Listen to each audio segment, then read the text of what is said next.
We're coming to you again here. Or this is what the second weekend in a row we've managed to line all three of us up together. We have very interesting conversations, and I've been looking forward to this all week.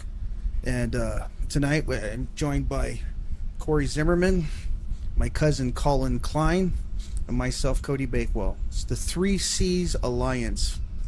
So we're going to go ahead and go.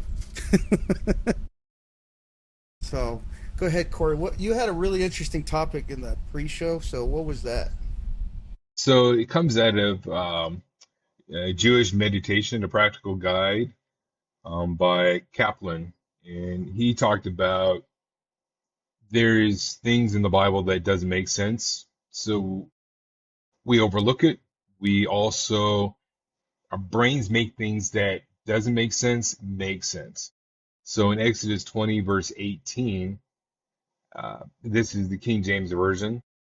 And all the people saw the thunderings and the lightnings and the noise of the trumpet and the mountain smoking.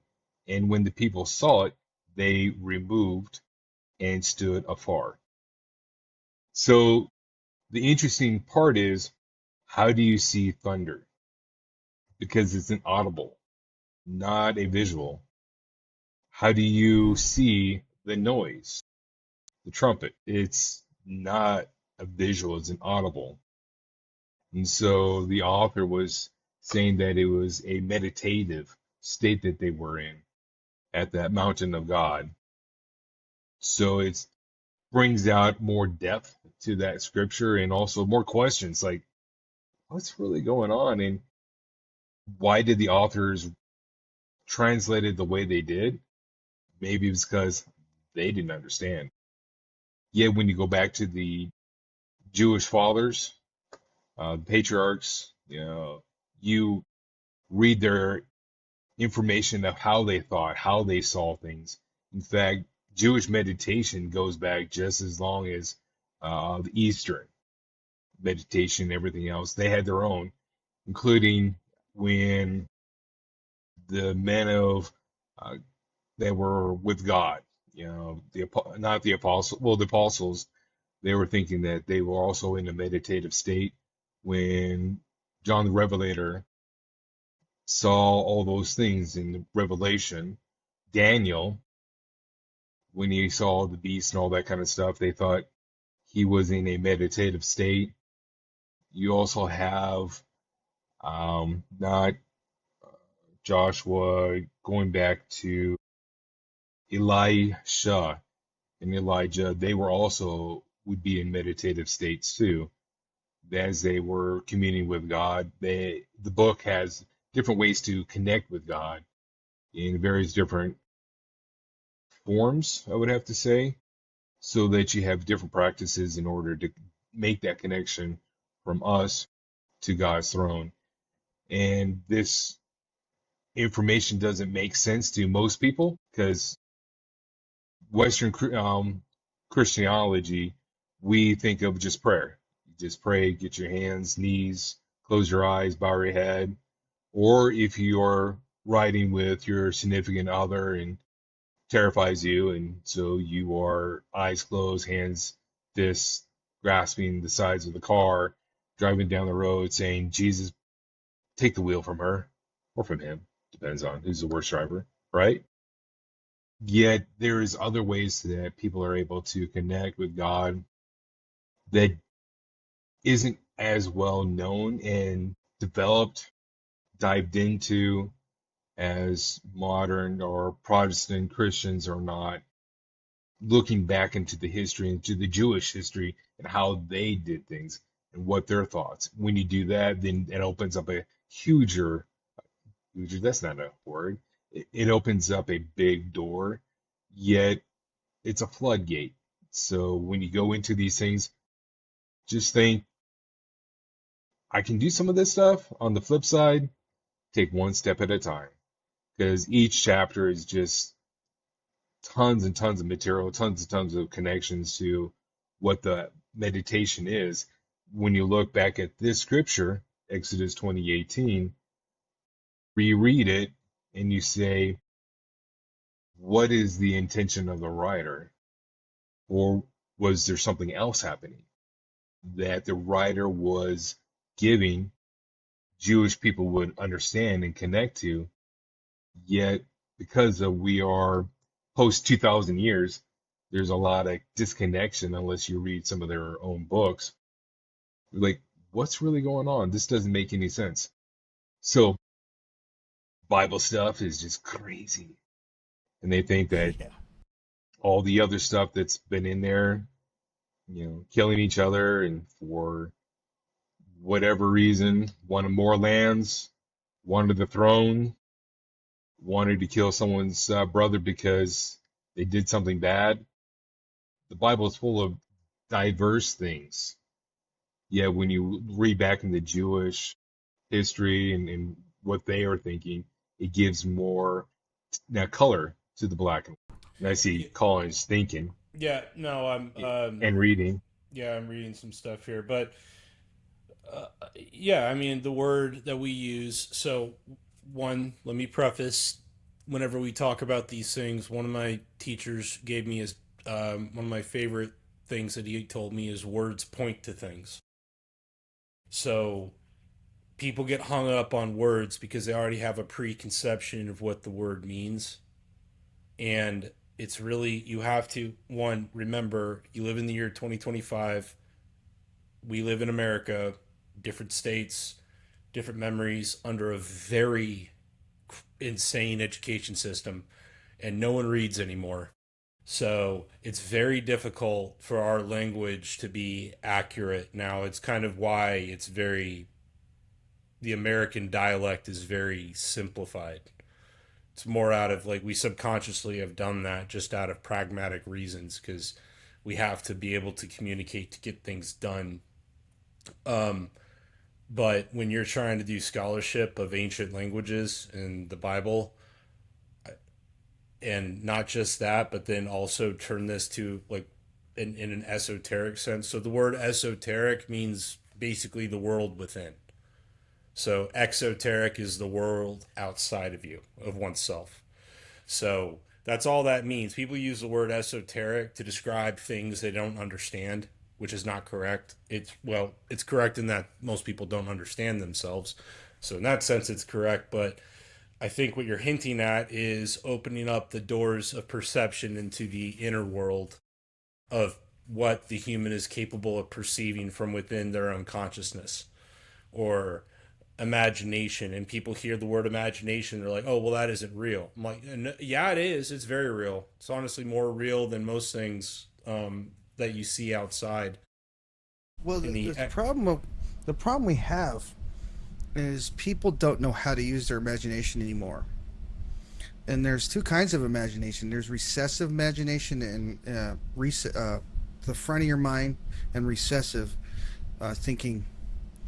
And I literally, well, I hate that word, but I actually took a class in college called recessive thought, and it released the idea of how to move your thoughts around in your head.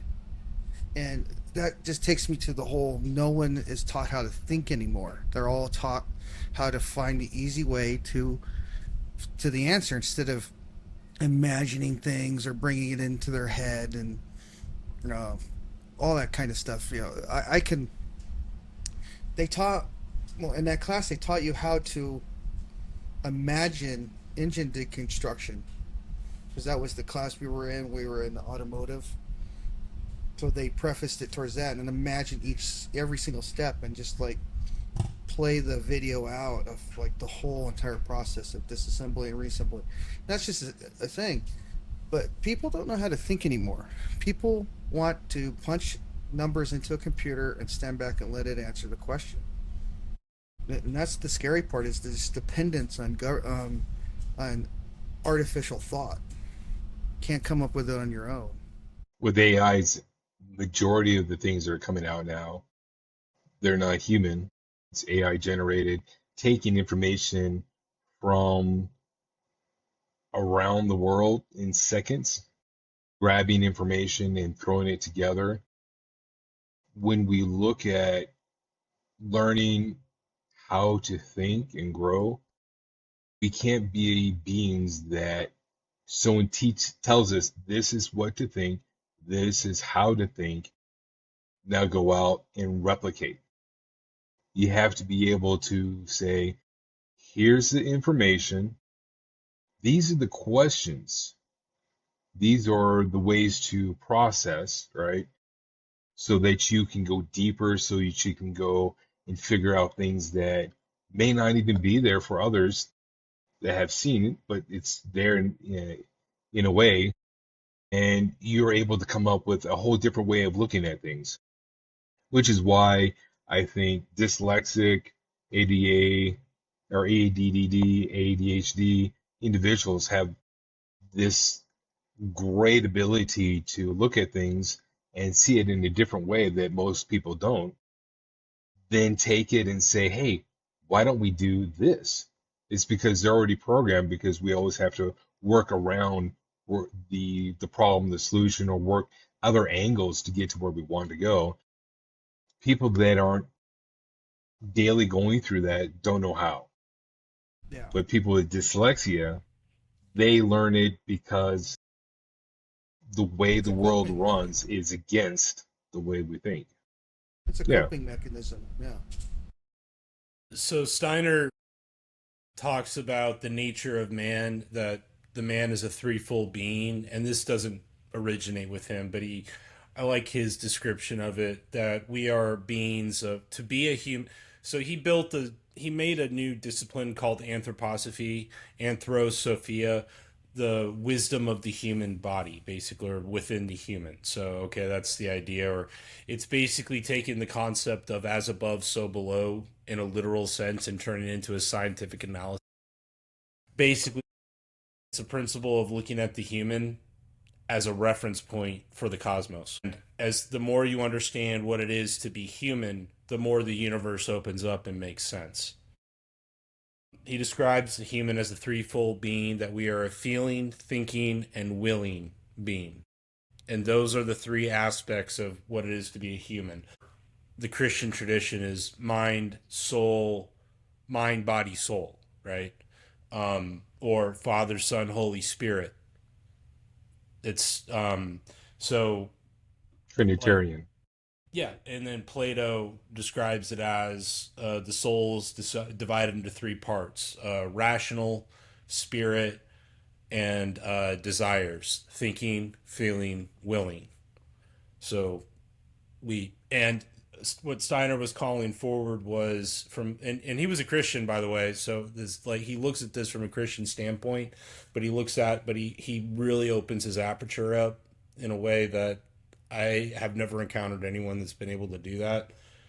The the thinking, feeling, willing. He's basically calling forward that to be a more whole human, you need to aim towards moral thinking, moral feeling, moral willing. And it's you're not complete without those three essences working together in a uniform way, or in unison. So we're using the term moral. What is the morality compass that he ascribes to? Your attunement to love, which is your connection to the universe. And I know it sounds a little like, basically, when you do right, things go your way, right? What verse is that in the Bible? Or like when God spoke to Cain, if you did not do well, would you not do well? You know, Kind of he like the whole basically, theory like, of it's basically looking from within, and if things aren't going well, or you feel dis-ease, feeling something's wrong, then let's think, okay, what is wrong? Look at yourself. Use your mirror. That's the brain or the mind, because the mind is within your whole body. It's not just here. It's another problem. It's the whole experience, and it's outside of your body as well.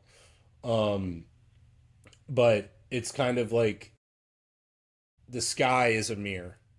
The stars are a mirror. They're a reflection of you are here. It's a reference point. It's a way, like, you navigate your ship by the stars. You know, there are, it's like on the map at the mall, it's that star that says you are here. It's so you can triangulate your position, and then you apply your will once you feel, think, and then act, and then see how your life readjusts around the new action. And then that's your discovery of wisdom over time. And it's a refinement process. So that's morality in a nutshell, to me. Okay. And that's for you, or is that also for Steinberg I would say that's or what Steiner meant Steiner? by moral thinking, feeling, willing.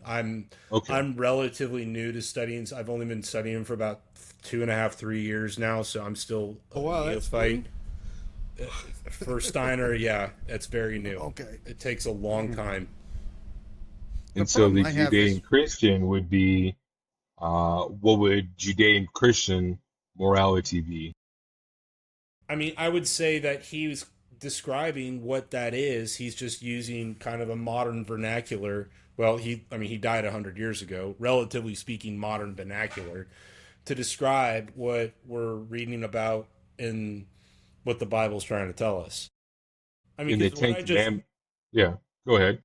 no, like, I mean, because people go like, well, I got to follow these laws and these rules, and Christ was trying to tell you to listen to your heart. Yeah. In the beginning, he set it up. Well, not in the beginning, but by Exodus, he set it in the motion of these are first four commandments, ways to live your life. It's how you live with God. And Mm, then the last six is how to live with each other. mm, So that points to Judean Christian morality. These are how we live with God. These are how we live with each other. Jesus broke it down to love God with all your heart, mind, and your whole being, which is the Shema. Brought that back out. So did the rich young ruler, and love others as yourself. And then he goes, well, who is your neighbor? mm. The inner Well, they world didn't and like the that outer world. answer. Yeah. Inner world, It's, exoteric, esoteric, yeah. inner and So, outer.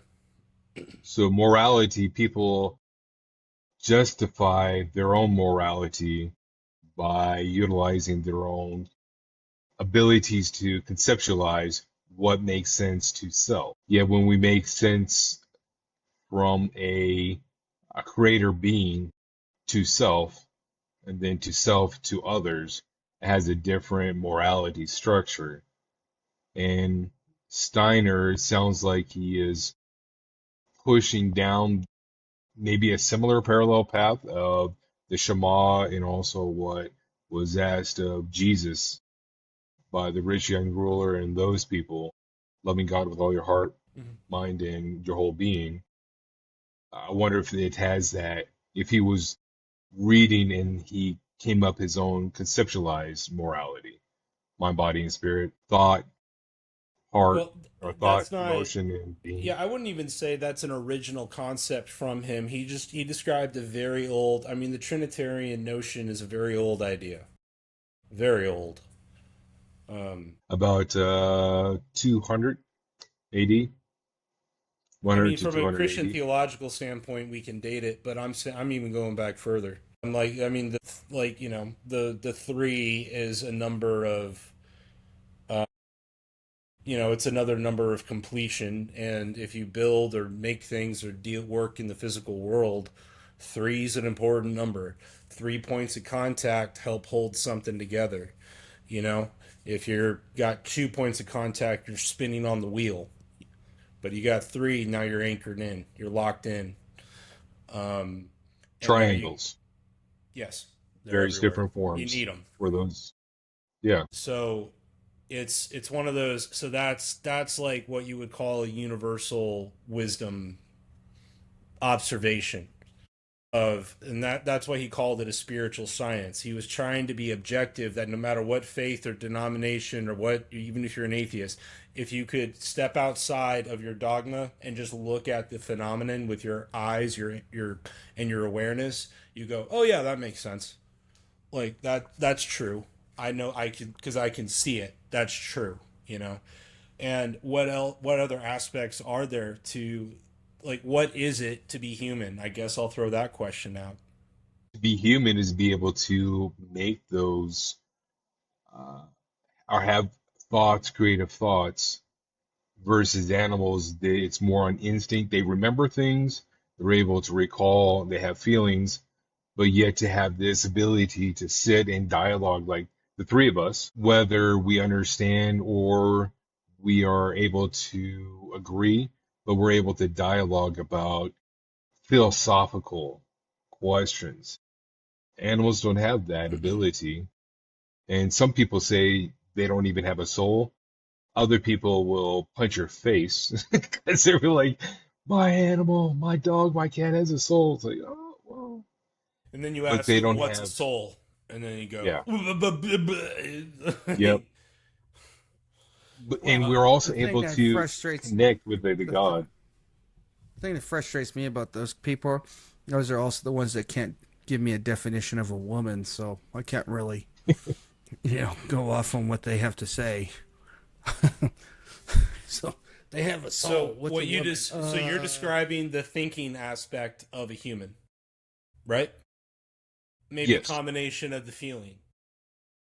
But then, you know, any robot can think. We're seeing that with, these Yeah, yeah. language models. Yep. And is that thinking? No. Maybe. I don't know. But can it feel? Can it act on its own volition? Well, I'm afraid at this point it can. That's what it's looking like more and more. Terminator Well, taught us, right? Yeah, Skynet. or even crafting of narratives that Yeah. it I mean, the more that reporters and people that write research papers use these tools, unless they're an educated person, like say they're a new student, I mean, all the students are using these things, all of them. Yeah. You'd honestly be kind of dumb not to. Well, Um, why?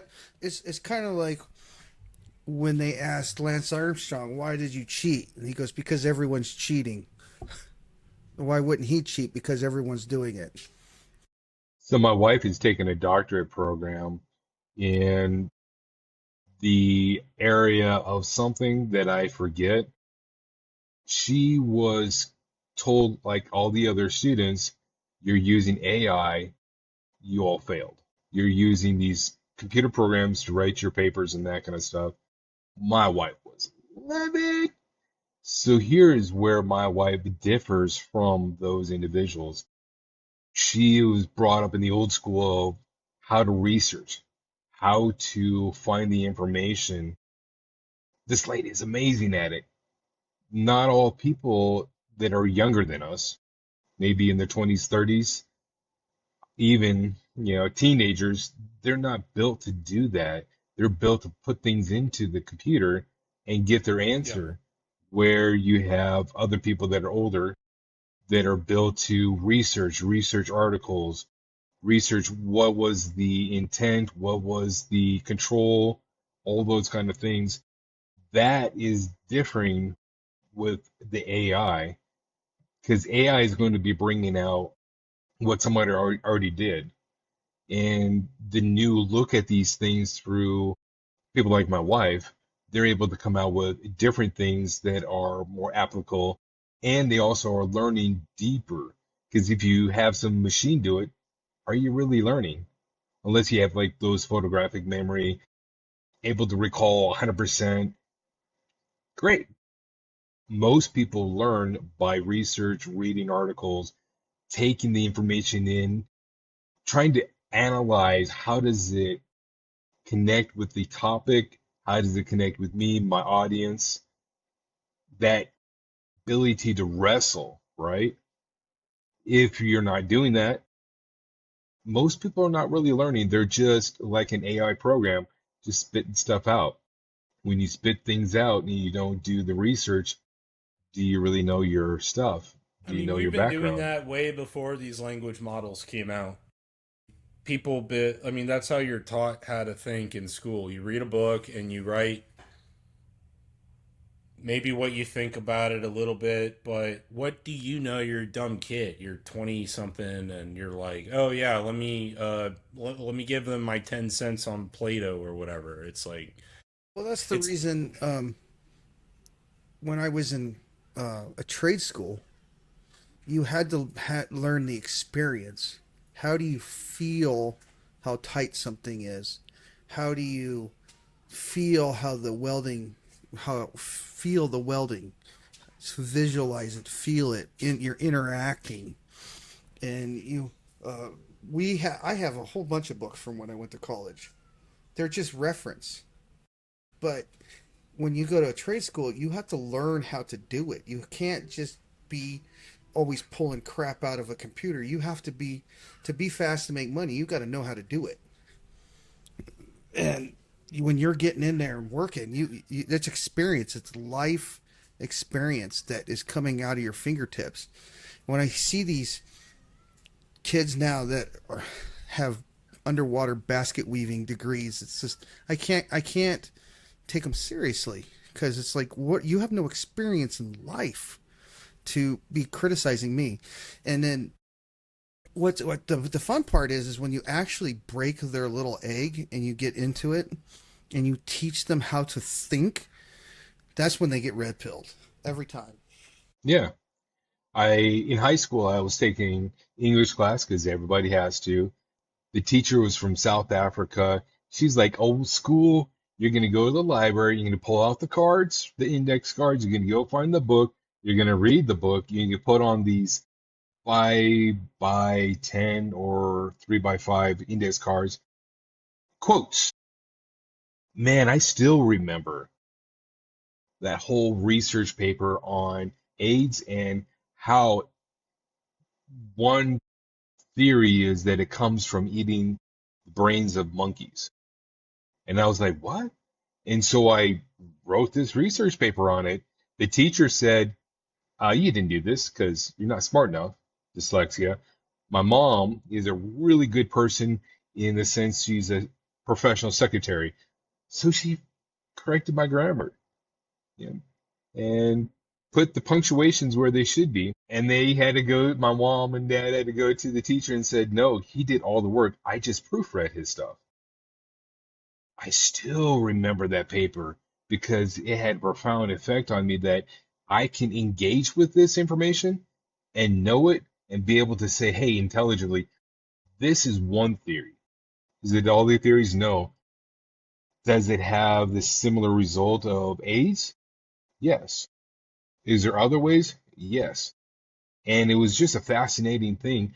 And it ties with your welding.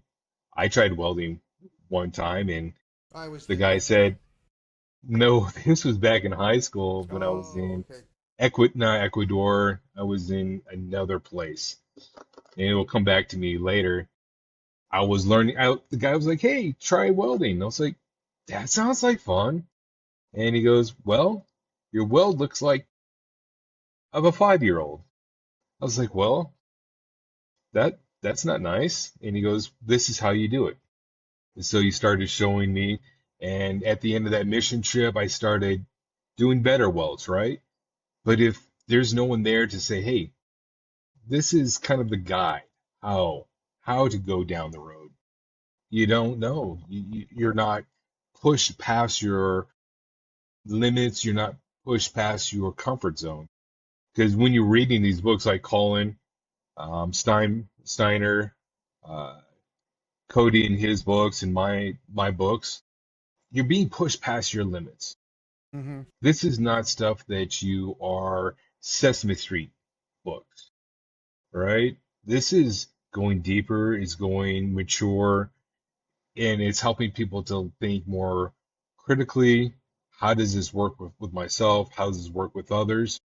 And if you don't go down that road, how do you grow as a person? Well, the other thing that we don't have going on anymore is when I was there was a man I was with named Jerry Bauer, self-taught engineer, and my dad specifically put me with him. It helped, and I went and worked on his farm, and went out and spent time with him. Another guy I spent a lot of time with, John Berquist.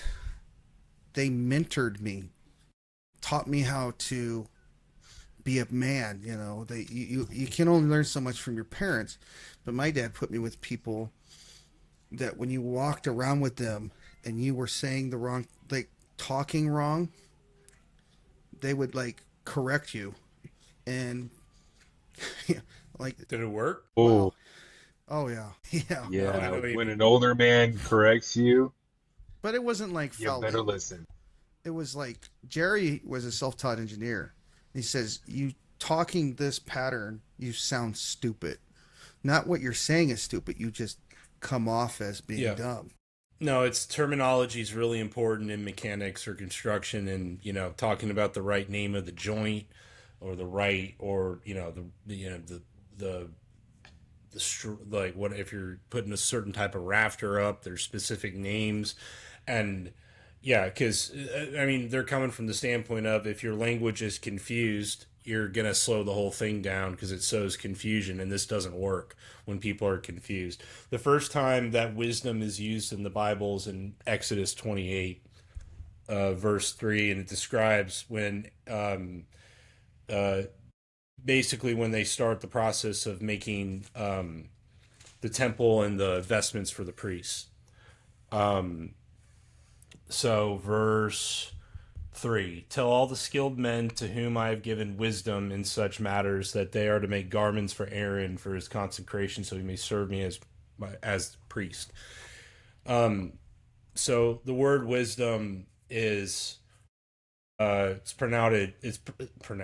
pronounced shakma, um, and it's it basically the context of it is, one, it's a divine spark. It's something that you receive. It's not anything that you thought of on your own. It's always like, because whenever people invent something, the ones that really invent something say, oh no, I discovered something. Like I didn't manifest this out of my imagination. Especially if it's real, they always say, no, I discovered this. It doesn't mean people that say I discovered something means they're telling the truth. That's not what I'm saying. People lie all the time, but or think they see something and they don't. But it describes a craftsman. That's the first time wisdom is used. Well, my translation right here, chapter 3, right, verse 28, 3. 20 no, chapter 28 verse 3. I tell Other the way. craftsmen to whom I gave wisdom and the ability in such matters that they are to make a special garments and Aaron's, so he can be considered as a high priest. And garments is, so craftsman too was mentioned in there in mine. Yeah, that's what I was saying. They're describing by here. Yeah, yeah, exactly. Yeah, it says, It's the context of the craftsman, which you either can do the job or you can't, and it's shown in your work. So this but the goes back. kids, Go the ahead. problem we have today is everyone wants it now. They don't want to be a they don't want to go through, become a journeyman, go through the all the process of becoming a master in their trade. Yeah, Of course not. it's all this feel good stuff. It just drives me crazy. It's Well, like, it's also a very competitive world. There's a lot of people out there, and everyone's vying for, trying to find their way in the world. There's not like a set industry you can go to easily and easily enter and have a secure future for I yourself. disagree. I Except, complete. well, except for jobs that you're taught to that are below you. I can't tell you how many times I've encountered this with people, especially my age. Like I remember, like people are like, "I'll never sweep a floor." Like I'm not. You know how long I went to school, and I'm like, dude, you are an absolute moron. You didn't learn a thing. Like you go sweep a floor if you have to. And that's been modeled my whole Yeah, life though. My yeah. grandpa, so if the floor needs sweeping, you go sweep. He goes and sweeps the floor. Period. He runs And the. he was a millionaire. Yeah, yeah. That's what you do, and that's been modeled to me. And I just realized not a lot of people have had that modeled to them. So that makes sense. If that wasn't modeled to me, I'd probably, knowing myself and my struggle with arrogance, that probably would be me too. So Well, I'm the other thing too that your grandpa told me, the job isn't done until it's reset. That was a. It's like if you use a vacuum cleaner and the vacuum cleaner isn't ready to go for the next job. You clean it all out, get it all ready to go, so that way you don't have to do that when you start the next job. And then that was such a helpful thing because when you go into flatbed, you have to put all your equipment back, and not only can you have to put it all back, but you have to stage it so you're fast. Because when you're getting loaded at Yeah. a customer, the faster you go, because if the wheels ain't turning, we ain't earning. If you're spending all your time tying in that load down, and you're having to unravel and pull a hornet's nest of crap apart to pull the straps out, you got to stack it ready to go. So you're fast. You know that. So Well, that yeah, no, Hebrew he word taught me. that Go ahead. Sorry. that Hebrew word would be sechel, Sechel, and it's the intellect, it's the common sense. So wisdom has four different words. There's four different words for wisdom, and that one that you guys are talking about is the common sense versus the ability to do the work. Yeah. So we Um, use wisdom, then why did but they use they it use in wisdom this context? Because I would say the set shell, however you pronounce that, that word would be more apropos for this context. Why did they use this one? because it wasn't common sense. It was something that someone had to have a ability that wasn't known by everyone else. It was an ability that was given to them, divine, I would like to say, or it could be the other way, right? And not everyone possessed it. That's Today we not have books and all that, huh? that's I meant the word shock. I know what you mean by that. I'm more like the word shakma. Is that correct, or Yeah. am I Uh, pronouncing that incorrectly? Hakma. Hakma. Okay, I even got that. There we go. Hakma. All right. The Um, Middle Eastern's coming through. there we go. What? So that means common sense, or does that describe the wisdom of a craftsman of divine inspiration? Craftsman, divine inspiration. Okay, and the other Uh, one is common sense. Is that what you're saying? I got them yeah, mixed it's up. common Okay, sense. gotcha. All right. Okay. Yeah. And you also have Bana, which is understanding discernment. So being able to tell which one do you have, the Mm-hmm. the common sense, or do you actually have that ability that was given to you by something outside that nobody else has? Yeah, because that's very lonely. You don't really have another mirror reflection around you. Well, you have to go look for one, like to see if it's like, okay, am I measuring? You have to go find your master, basically, because they're not all around you. You got to like, okay, no, this is a path. I know there's something to this. I need to go find my teachers to help me make sense of what I'm seeing. Or depending on the circumstance, the teacher might be within you, and that I mean, the teacher is within you, but you just need to quiet yourself to listen to that. It depends on what we're talking about, but Yeah, and you got to figure it out. yeah. Having that discernment, the Hmm. Bana. Yeah. What was the fourth one? That it's knowledge, but in a more experiential, intimate sense. So sexual relationship, wisdom and knowledge of, the other person in that sense. So when Abraham knew his wife, Yeah. No, the idea is the merging of one, in that it's a part of your being. So would that be more of the memorization, but not more than just repeating? But I mean, well, and maybe that's the aspect because that is important. well, they did repeat. Well, yeah, I mean, learning like poetry or reciting, oral traditions is a That part could of be that it. wisdom. That might be it. That could be a part of Because that. I mean that's an important thing to do, to have that discipline within you if it's something important to And just be able, internalize it. yeah, to just so you can just off the top of the dome just bring it out whenever it's required, like any tool. It's like adding tools to your toolbox. This is the part that I struggle with people that spit things out and expect other people to understand what it means. Mm-hmm.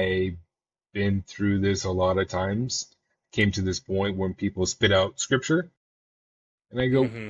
what does that mean to you? Why are you saying that?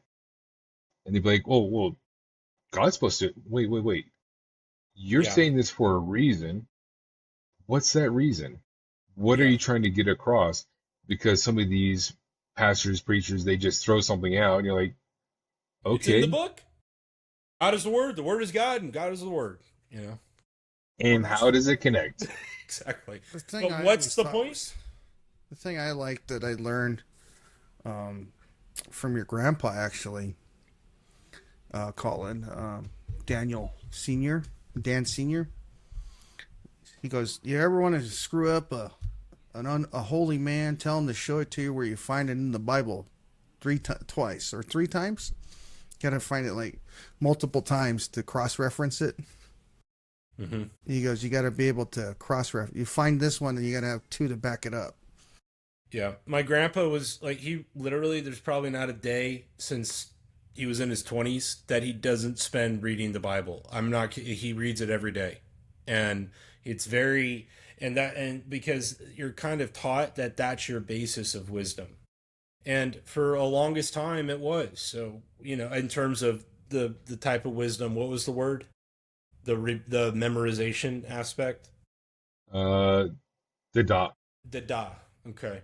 So yeah, and that's kind of Dot. and that comes from this, the whole Gresham model, as far as I can tell, of memorizing things and repeating them instead of the the integration, like taking the other three aspects of that four of wisdom to complete it. It's very interesting that they have four words for wisdom and not three. I wonder if there's one above the rest. Would you that you still need the other three, but there's one that's like transcendental. Could be. I don't have the answer, yet their answer is somewhere.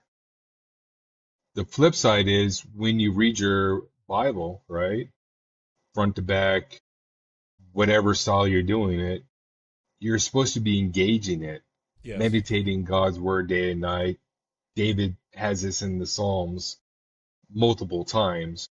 It's supposed to sharpen you. It's supposed to recalibrate you, also open up things every year. Something new pops up. It's because it's not just a dead thing that's happened one time in the past. It's a living, breathing with the power of the Holy Spirit if you're asking for the Holy Spirit to lead you in all truth. Mm-hmm. Even the uncomfortable stuff, even the stuff that you really don't want to know, it makes it breathing, it makes it alive. And things pop up at times and you're like, I didn't see that in my 20s, my teens, or my 40s, or my 80s. But now my 90s, man, it makes more sense. We're also different beings as we progress in age, as we progress in experience, life experience, as we go through the most positive and negatives of life, we change. And how we interact and how we see things also has a different lens.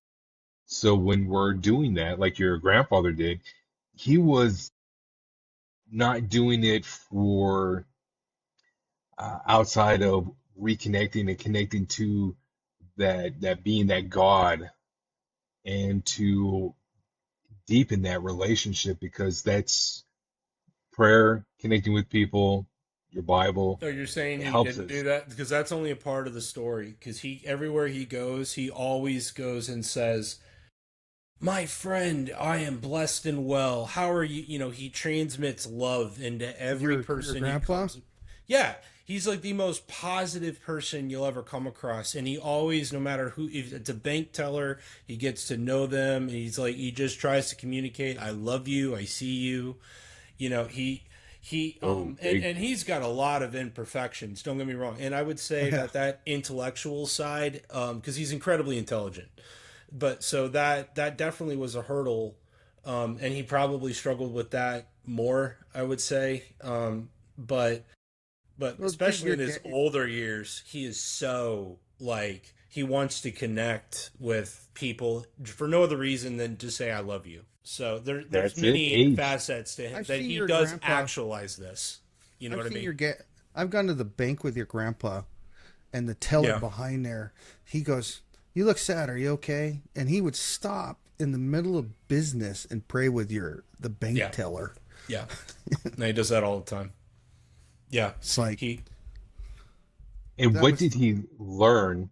What was the knowledge, the what became a common sense to your grandfather for him to do that? I haven't been able to figure out where exactly how he learned that lesson. I suspect he suffered enough in his life and went through. Well, there was this one of his biggest hurdles was he was falsely accused of having an affair when he was a professor at what's the name of the school?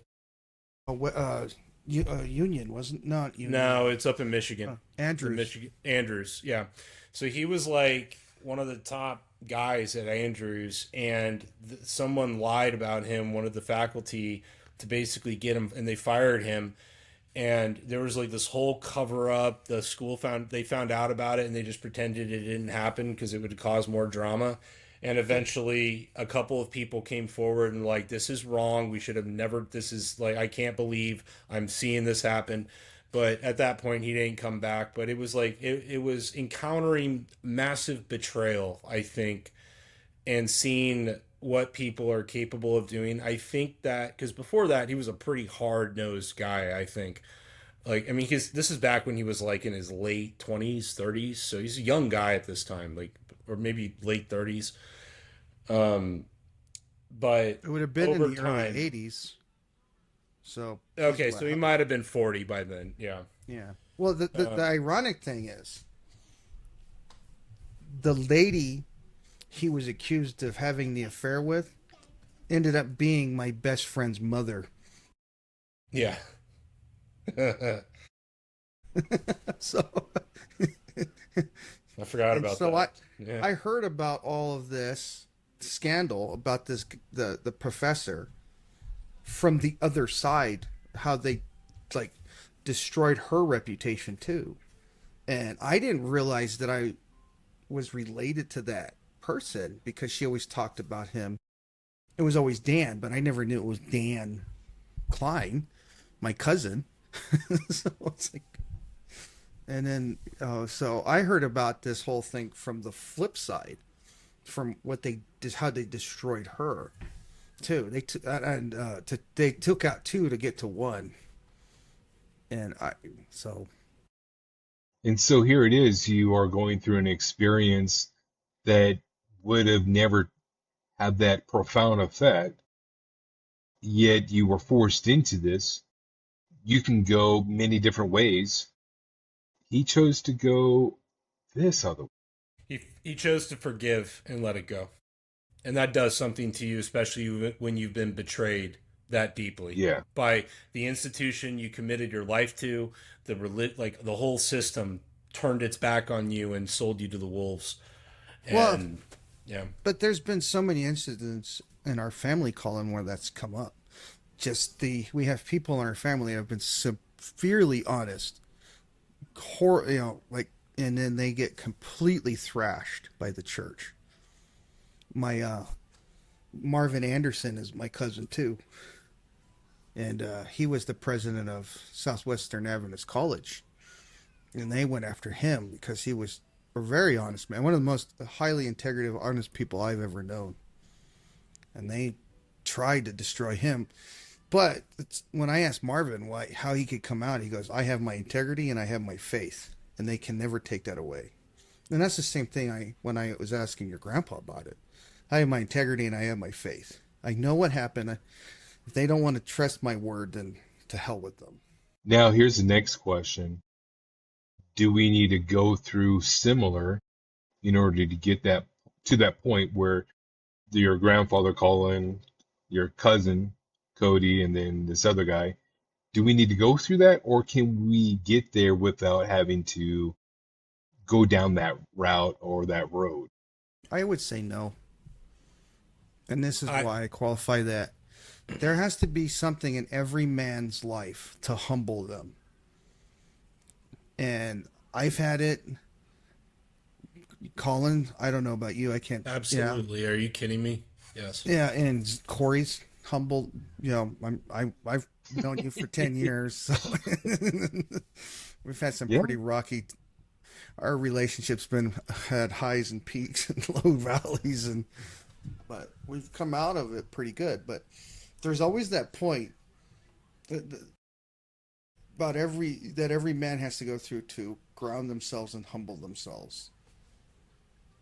And I would say you have to go through it to, some men don't come out the other side. I mean, look, there may be problems with Dante's Inferno from a metaphysical standpoint, but I love that at the lowest circle of hell is the betrayer, or that's where the traitors are sent, and it's encased in ice.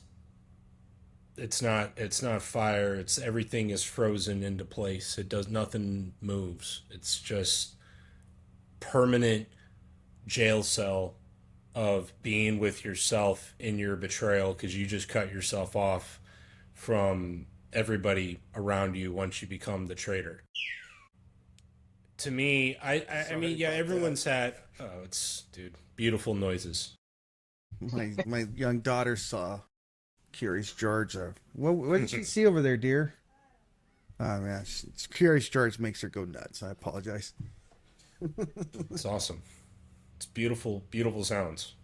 We need more little voices yelling at Curious George. It's good. It reminds me of that screech that the Raptors did in Jurassic Park. Dante's Inferno, encased in ice, you're separated from others. You are encased in your own self. Mm-hmm. That's the dark night of the soul. Mm-hmm.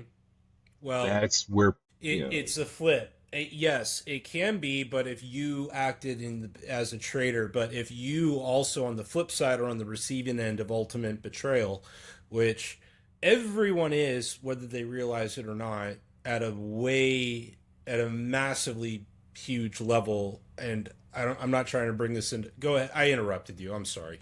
No, finish your idea and then we'll part. Yeah. Sorry. Complete it. It'll tie into what you were about to say. I apologize. I try not to do that. I have a bad habit. We'll forgive you. Thank you. See? Humbleness. Not yet, though. Not yet.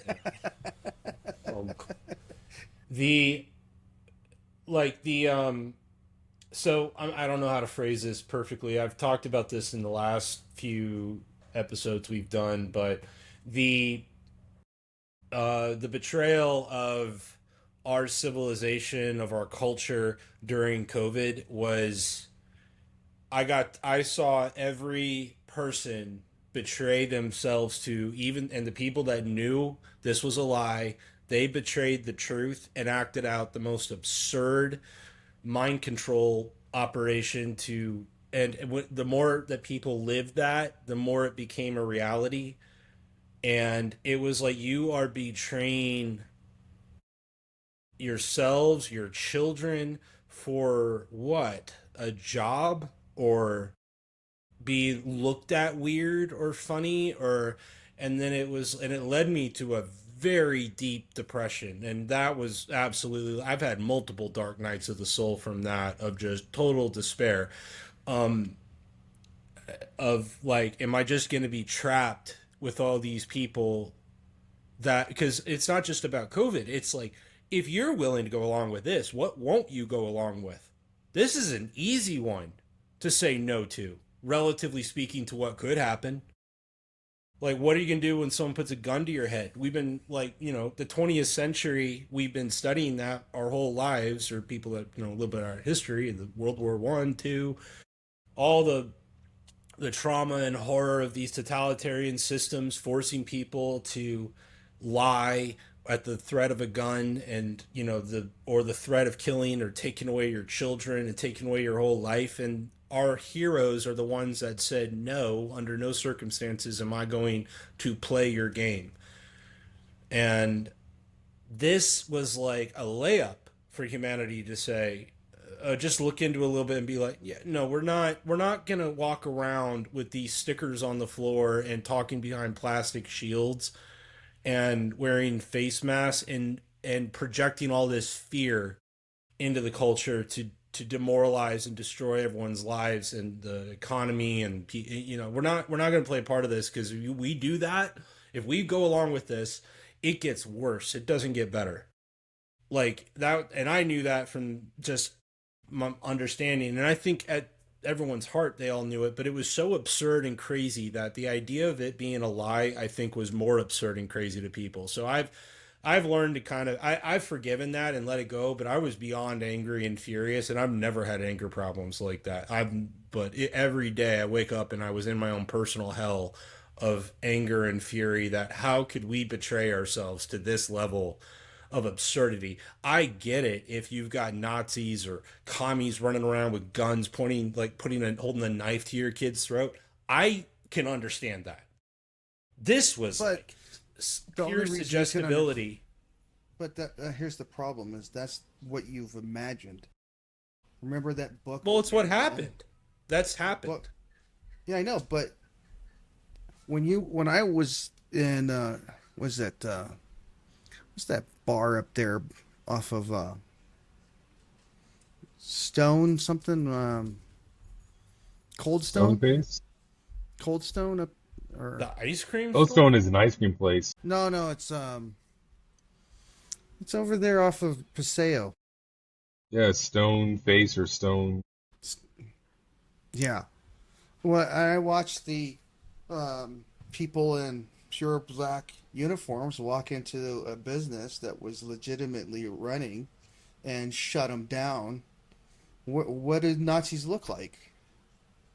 And then find the crap out of them, and they did everything they could to stay open, and the government just kept coming after them and coming after them and coming after them. And so, what does a Nazi look like to you?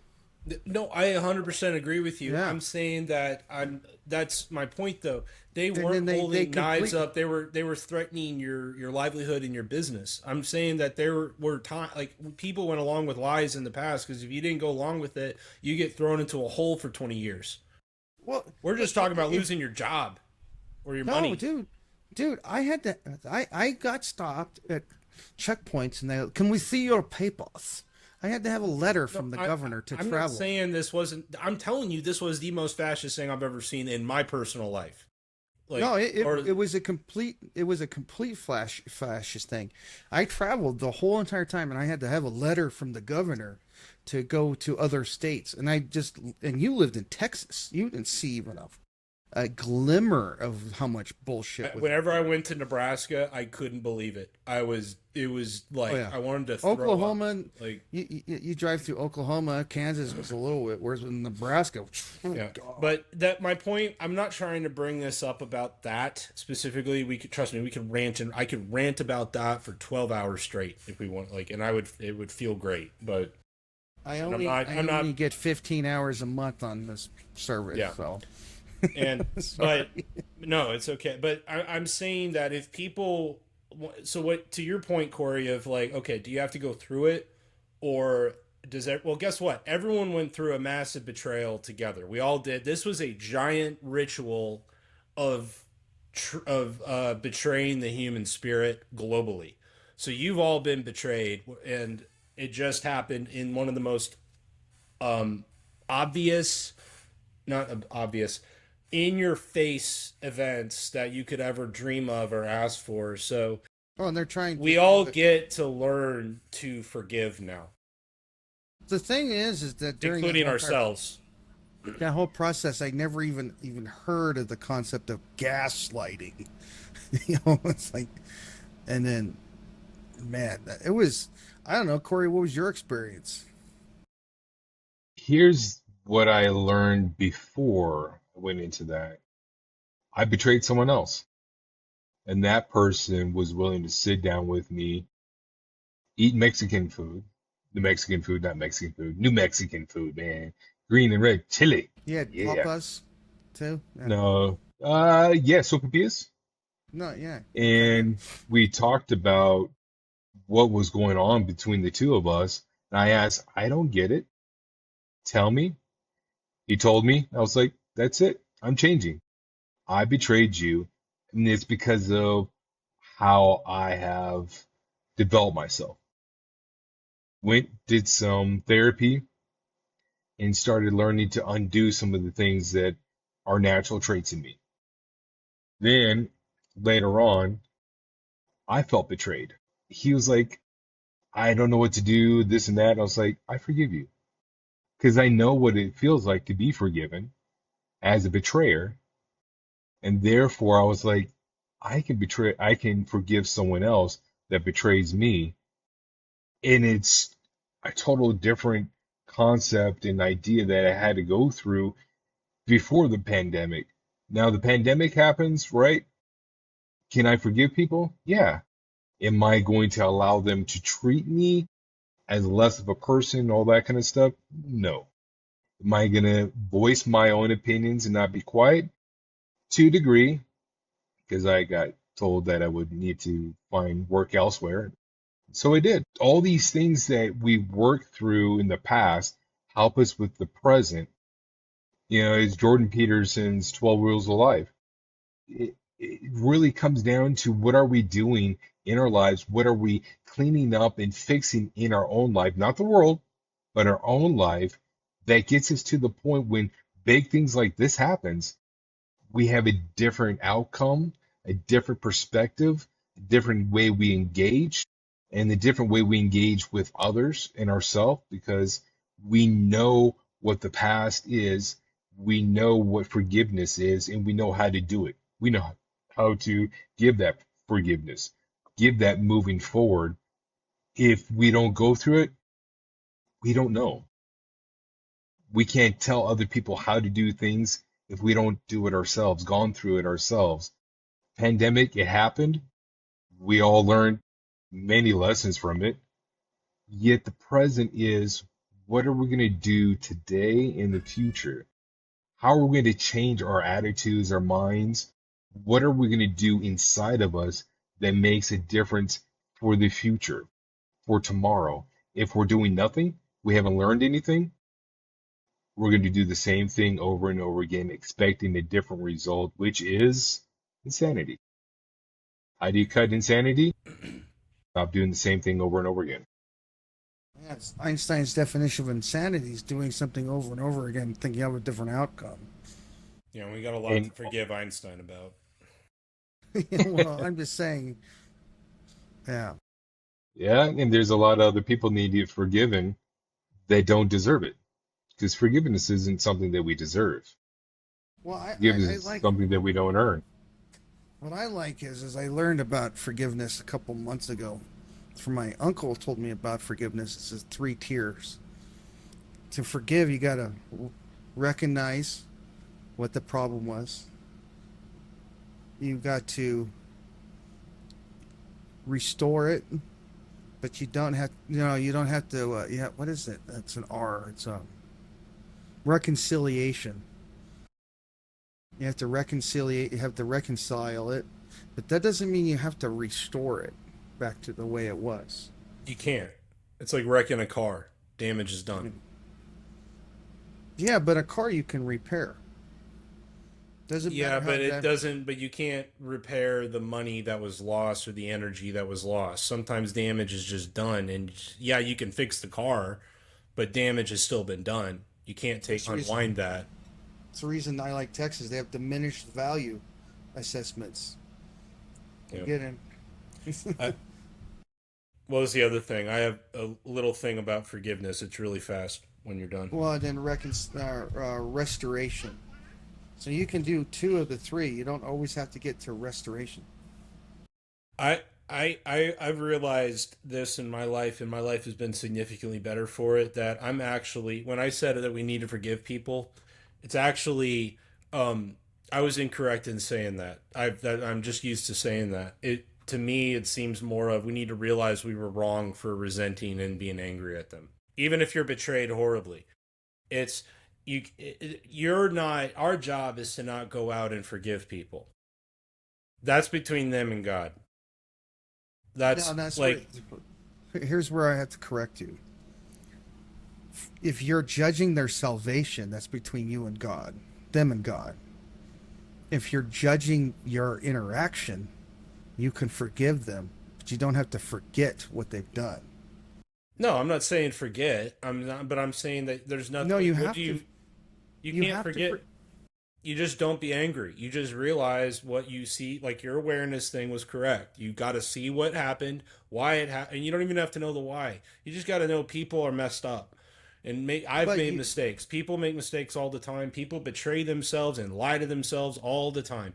And taking it personally is actually a selfish action of going, they hurt me. I was the one damaged. But instead of like realizing, this is going to happen to you your whole life. People are constantly going to let you down and betray you if you set expectations for them to be but but here's like, here's the here's the thing. You have to forgive them, because if you don't, then you're stuck in the mud and you can't move forward. I think we're saying the same thing. You've got to let go of the anger and realize you were wrong for being angry and resentful at them. That's forgiveness. Yes, correct. Yeah, that's if that's your definition of forgiveness, I agree. But you don't have to go to them and say, "I forgive you and absolve you of all your," that doesn't in fact, that often to me that actually doesn't work. Well, It may when make them I've feel better and you may say, "Hey, look, I've let it go. I'm not mad. We can move on." Yeah, there's trust problems, but hey, I'm willing to rebuild it. Or, maybe we need to go our separate ways. But I don't hold anything against you, but maybe we need to set some boundaries here. there's a guy I worked with named Alan. Yeah, or no, Adam. Adam. Sorry, Alan was a different weirdo. Adam, I came up to, and this one time I drove. We were doing this company called StressCon up in Colorado Springs, and we were taking like 5 loads a day up to them, and they were building a bridge project. I got a call from my boss, Ron. He goes, "Adam's fallen behind. You need to get up there and get up there now, or they're going to run out of cement and it's going to screw their pour up." So boom, cancel lunch, cancel everything. Boom, we're going for it. Going for broke. Get up there. As I pull in, here's Adam pulling in. I go up, rip him a new ass, completely tear the man apart. And you can ask Cory. I had to, I know how to dress someone down. I then find out what the truth was, and went to that man and said, "I was wrong. I want forgiveness. I'm sorry." And having enough humility to go to another man and ask for forgiveness is the most humiliating but humbling thing I've ever done. I know So exactly what you're talking about, and you're right in doing that. But when I do that, when I make a mistake or something goes wrong, I just say, "I was wrong. I am sorry." Not that, "Will you forgive me?" Because that's like because that's like the same thing. Because would you do that to to yourself? Would you ask yourself, "Hey, myself, will I forgive myself, or I'm going to let it go?" Or am I going to absolve myself? I'm not really sure what this word forgive. People think it seems to be like, well, I'm not, since you've asked for forgiveness, or I'm going to give you absolution from this, instead of just saying, "I'm not angry. I'm not holding this against you. We're moving on." Or, that is what "I it was is. wrong. I was wrong." Like saying "I was wrong" is more important than asking for forgiveness. Admitting Some fault. people have it's semantics. It's when you can go up to another man and say, "I'm sorry, I was wrong," and they'll forgive you. Or Yeah, but asking for forgiveness almost like puts them in a moral dilemma of going, "Well, he asked for forgiveness. I can't be cruel. I have to say I forgive you." Instead of just depends. taking it on the I've chin. gone up to men that I've wronged, and they say no and walk away. But True. going up to them and saying and humbling yourself relieves that stress off of you. Yes, but I'm saying when you ask for forgiveness, you're trying to make yourself feel better. Instead of just saying, "I was 100% wrong. I was at fault. I did this wrong. Can I have, like, if there's any way that I can help mitigate the damage here, I'm here for it." I think to somebody that's actually been damaged, that's way more meaningful than you going and saying, "Will you forgive me?" Because that's like almost going like, "Well, will you just make this all go away so I can feel better?" No, when you go and ask for forgiveness, you're saying you're taking responsibility. Anyway, that's it. I understand what you're saying. I think we're having anyway. The person, like one time when I was in Nebraska back in 2000, working with I was working with Marty, and then what's his name, Art. Remember, Art, and I set a shovel on his side of his pickup truck. Had concrete all over the side of it, and he drove off and it scratched the side of his truck. And Marty comes up to me and he goes, "You need to man the hell up, go up there and tell him you screwed up.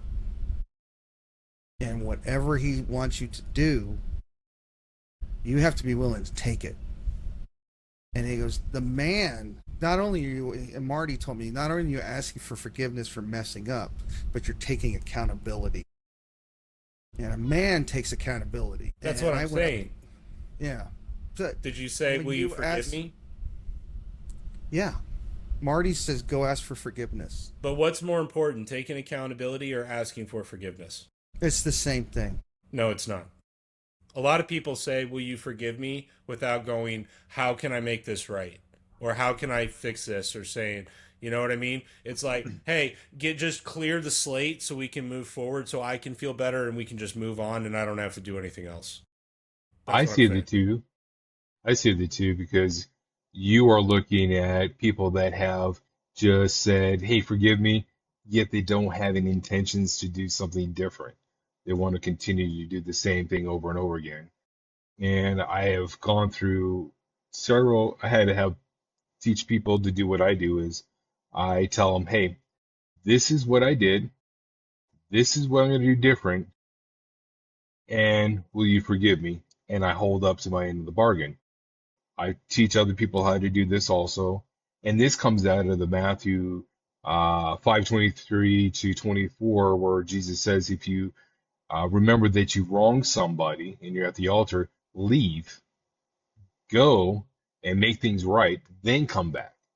And when you also look at the Matthew 6 and Luke 11, where it talks about Jesus teaching us to pray, please forgive us our trespasses, our sins, as you forgive us of what we've done to you, our sins. And it has this ability to mold or mend people together. Yet if you are asking forgiveness without the intention of doing something different, correcting it, whatever it is, then there's issues within that person or within yourself until you learn how to do that self correction, or hey, this is what I'm going to do different and this is how I'm going to do it. Just give me some time. I'm fixing it inside me. I'm fixing it with me because it's my fault. A lot of people do weird things. You have Lord's Prayer, Matthew 6, and it's also in Luke.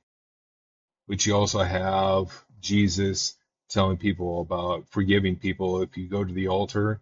That's Matthew 5:23 and 24. You leave your sacrifice at the altar and you go and you make that amends. Yeah. Forgive us our debts as we have forgiven our debtors. As we have given, like basically wipe the slate clean. As we wipe the slate clean, our slate is wiped clean. Well, like when I wronged Cory, we don't need to go into all the details. And I came to him and said, "Cory, I wronged you. I'm sorry. Will you forgive me and take me back into the fold?" Or, I mean, I'm being biblical in my speech. Well, we met up and we talked and had a really serious conversation. And that's the ability. Those are the hardest conversations to have, is when you go to someone and say, "I wronged you. I'm sorry." Right. But I'm saying that asking for the forgiveness part, if you leave that out, that's almost harder to do. Instead of going, "I was wrong. I'm sorry. I want to repair this if you're willing. If not, I understand." Well, but you're getting caught. It's really important to me because I always used forgiveness as an out. because I could Oh, really ham it up Okay.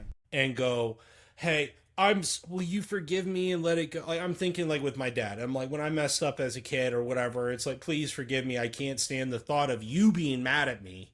And that's more important that I feel better than actually making this right, or But that's less different. important. And then over But that time that changed and I stopped asking for forgiveness and I said, and I always admit, you're 100% correct. Admit fault, admit, say exactly what happened. I did this, I did that, no excuses. I was, whatever. And I see that I harmed you. I want to help fix it and repair this, and I'm very sorry. Saying you're sorry is different than asking for, "Hey, will you forgive me?" I'm Because you're putting it just on them now instead of making it about like putting yourself when on the chopping block. what but you are. When you go to another man or another person and sincerely ask for give an apology, you're not actually. I'm not saying I'm actually No, I'm asking for saying forgiveness. we're mixing up terms. I 100% agree with where you're coming from. Like I know what you're trying to say, and I'm in agreement. I'm just based on that backstory. That's where I'm coming from. That's all. Oh, I understand. No, that's good to go.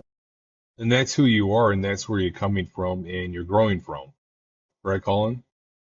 And you are trying to go down a way that is 180 from childhood, and you're trying to figure these things out and utilizing these terms, these words, in order to get down to that same path that Cody, me, and all the other people are trying to get to, is restoring relationships and not leaving them broken, but having the ability of repair. Yeah, Because like that's what it's all I've done about, is that. I've repair. gone back to everyone that I can think of that I betrayed or wronged in some way, and said and admitted fault and tried to, because I needed a fresh start, and having that hanging over your head, you can't move forward until you get that No, you done. can't. So I've gone and done all that work. Thank God I don't have to do like it was very some were good, some were bad, it's part of I did AA, that to right? an old girlfriend once, and that was crazy because she was like, Ugh. wait a minute, I did that to like a bunch of other people too. What's Yeah. going on here? And I'm like, I don't know. I just felt this way and I needed to clear. Yeah. And it cleared my heart, cleared my mind. She goes, yeah, I totally forgive you. And went down that whole conversation, left it at that. It was like, I never saw that one coming. Yet it had a profound effect on me. Just like when you have gone out and those who you wronged and you have sought them, you have done that work. I had this guy came up to me in church once and he goes, because I like to go skiing, he goes, that is something that people shouldn't do.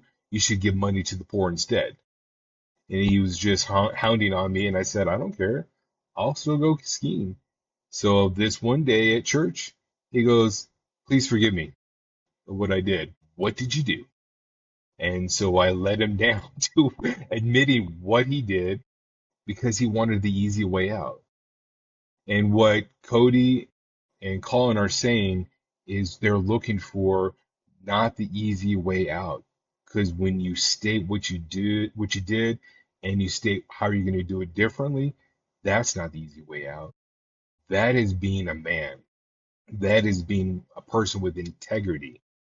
And to be a person of integrity is not very common in this world right now.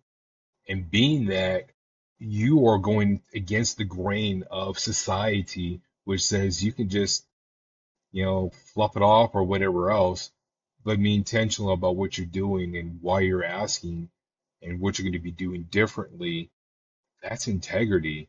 And that changes a person from being a kid to being a full grown adult, making adult choices and living with the consequences, both positive and negative. There's no other way. Yeah, It's we were saying that as I'm thinking about what you're saying, we're saying the same things. We're just getting there in different ways. Yeah, and that's what's great about having conversation because we don't know what each other's past is, right? You guys are relatives. You guys have been speaking for probably years, maybe, I don't know, decades, right? But you don't know about these things of your past. You're bringing them out from your own pain and suffering that you've gone through. And how do you articulate that for the other person to understand, to know where you're coming from? That's hard. That is one of the difficult things in life because Cody doesn't understand the Colin, and the Colin is trying to figure out what the Cody is trying to, get back and forth. It becomes a mess. Yet the great thing which you guys were doing, with a lot of people are watching, like, what's going on? Why are they going back and forth? Is that guys didn't give up. You guys continued to try to figure this out, even though it didn't match. It didn't seem like it was connecting, but it was. You just took a third guy that was bald. Yeah, that's and, me. and an advisor. Yeah, yet you guys didn't give up. Would you call what you've just said bald advice? Or I dropped a lot of that. First pod, second pod. Here's the third pod. Yeah, you're good at this. You're a pro. Good job. it's like Very diplomatic. I like how you did it's that. like But you also went to true. school or something. Yeah. This is what I do with clients, Yeah. No, I can families tell. that I'm are like, in. oh, we're getting a free session right now. Nice. Let's go. Hey, And I got like I we got some really discussed good last. people that I work with too, and so we have learned how to feed off each other. This isn't something that you can just go through school and jump out into the workforce and go, I got it. No, they're going to eat you alive. People eat you alive. And it's the world of hard knocks that we go through that we learn these things. How I do this a lot of times, I actually don't understand myself. It just watching people and utilizing it in my own skin, my own way. That's who I am. There you go, man. It's fun once you take the pressure off yourself and you're just open to learn, right? Maybe not Open fun. the It's less horrible. Let's put it that way.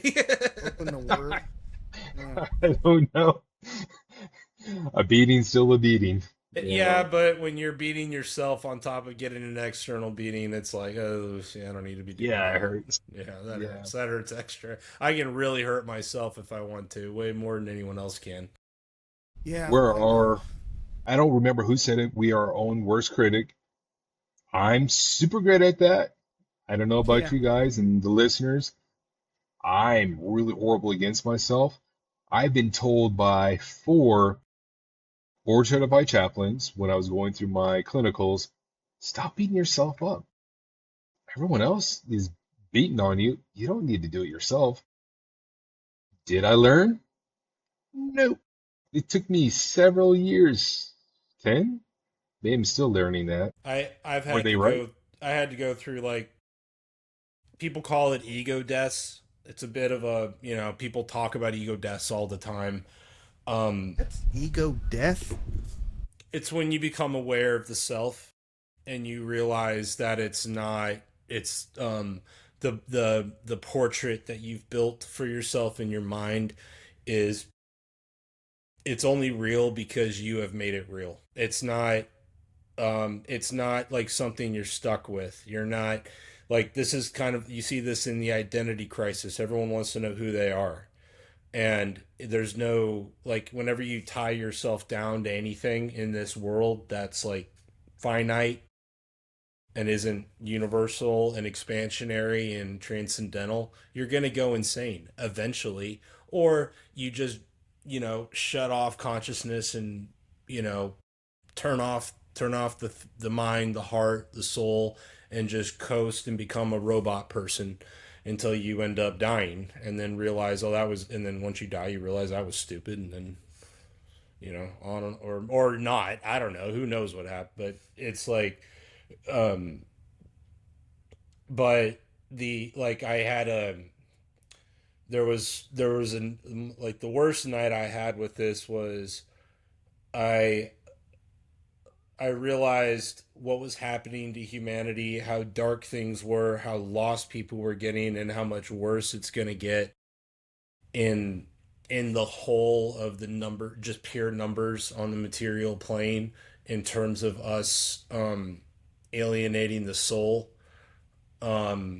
consciousness, if that makes sense, or being aware of love as even what or a concept, or not, because people have been wrapped up in their feelings so much, their not feelings, their emotions. There's a difference. Um, their emotional mind, and they have transmitted their consciousness into an emotional body, or permutated it or transmuted it into an emotional body, which is closer to being an animal than it is a human. Because now you're just responding to positive and negative impulses, and you just get strung along and led around by the nose. And I saw that happening all over the place, and I saw it being done intentionally at a global level with very malevolent, evil people that are completely amoral, that don't believe in anything transcendental other than themselves, and are perfectly willing to make bets in the markets and manipulate markets and financing to have millions of people die. This war in Ukraine, millions are dead. It's another banker's war. It never had to happen, and they're doing it for purely cynical reasons to break up the Eurasian landmass and consolidate it for wealth aggregation. And that's what they're doing. And they're perfectly fine having millions of people die. And that's just one small tidbit of what's ahead of us. And it's going to get a lot worse because but I'm just saying real quick. I'll wrap it up. If it's about that point, go ahead. You can extrapolate. That horror hit me like a ton of bricks, and I realized I was trapped in my body and I couldn't get out. I just wanted out. I wanted to like leave. I don't want to be here. This is horrible. I can't stand this. This is like I see too much. I know too much. I'm not going to be able to live life anymore. This is just every day is going to be a waking horror, because it's in my house now. It's in my family. I see it everywhere now. It's in my society. It's touching me. And it's like, and there's no way I'm not going to be able to see it. And I was sobbing and crying. I'm like, I'm never going to break out of this. I'm trapped. I'm stuck. I'm going to be a slave for this system forever. And then I was sobbing in my backyard, like on the ground. And then a little voice popped into my head, and it said, "Who's crying right now?" And then all of a sudden, all those voices, all those things I was telling myself, shut up like that. And I stopped and I was like, "Who are you?" Not me. I was talking to like another entity. I'm like, "Who was doing that to me?" And it got really quiet then. And I'm like, that's what possession is. And I was like, I was possessed. That's not who we are. We're aware, loving beings, and we are not, we have not been given the spirit of fear. That doesn't come from God. It's an illusion, and I actualized it, but I was maturing. I didn't know. There's no one that taught me how to deal with this. And then it came to me like that, and I can't say it was perfect ever since, but whenever it gets dark, I ask, who's telling me this right now? Whose voice is that? Because that ain't my voice. That's not me. That's not the real me. That's some other projection being transmitted by some demon somewhere, and I don't need to listen to you. You're an illusion. You're not real. And I've been able to survive and get better and heal after that realization. Anyway, that's it. Go ahead. Oh, no, I find it interesting how you dealt with it. You were like having a full-on panic attack over it.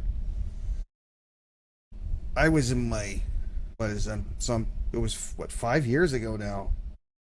So I was 38, 37, 38. I was in my late 30s. And I'd already gone through all this pain and suffering and threat of loss in my life. And it was more of an annoyance than it was like a total like fear. And I told people all the time, they're like, "Oh, aren't you afraid you're going to die?" I'm like, "Nah, if it's my time, it's my time. I'm not going to walk around afraid." And Cory was part of that too. We talked a lot during that time. And I would tell people all the time, they're like, "You're not afraid of dying." I'm a fatalist. It's going to happen. It's going to happen. We're just going to live my life. And I'm glad I had gone through real hardship with like my sister dying and the total collapse of faith, and then rebuilt it before all that happened. Because I'd gone through wife ordered anger management and all that stuff, and I was still upset, but it was more like and that's when I found the 3%, 3% of the population stood up against the British, and now we have America. Only, the 3%ers. And that's when I found that part of our history through all that. And I'm like, I'm part of the 3%. I'm not gonna, I have wife and kids and stuff to lose, and I'm willing to fight for it, but I know where I am. And I don't need you. When you were Collin being younger than there, he hadn't gotten validation in his life yet. It scared the crap out of you, it sounds like. What do you mean validation? I'd found myself sinner. I'd found my sinner.